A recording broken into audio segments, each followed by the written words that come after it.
Hoor gou, waar kom Paasfees vandaan?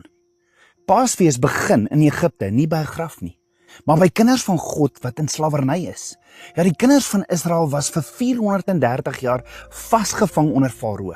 En toe gee Abba Vader 'n baie spesifieke opdrag in Eksodus 12 vers 3 tot 10 en sê, elke huis moet 'n lam sonder gebrek neem, dit op sy sit en dit die 14de dag slag. Die bloed moes aan die deurkosyne en die lintels gestryk word. Hoekom soveel detail? Want dit was nie net 'n opdrag nie. Dit was 'n prentjie, 'n tipologie van verlossing, Vader se verlossingsplan. Ja, die 10de plaag, die dood van die eersgeborene sou kom.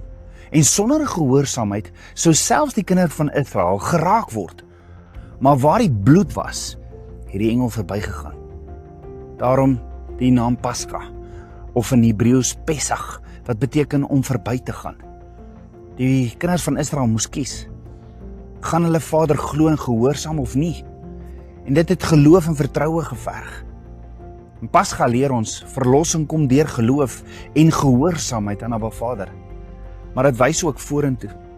Hoor gou.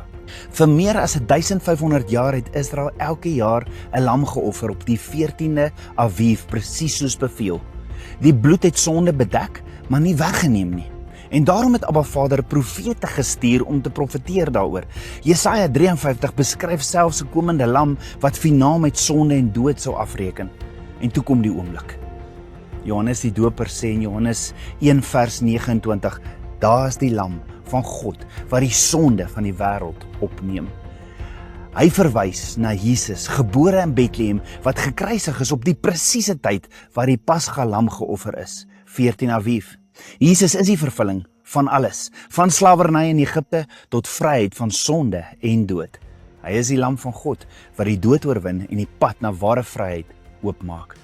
As hierdie boodskap jou geraak het, share dit met iemand wat dit moet hoor en help om die waarheid van Paasfees, Pascha, te versprei.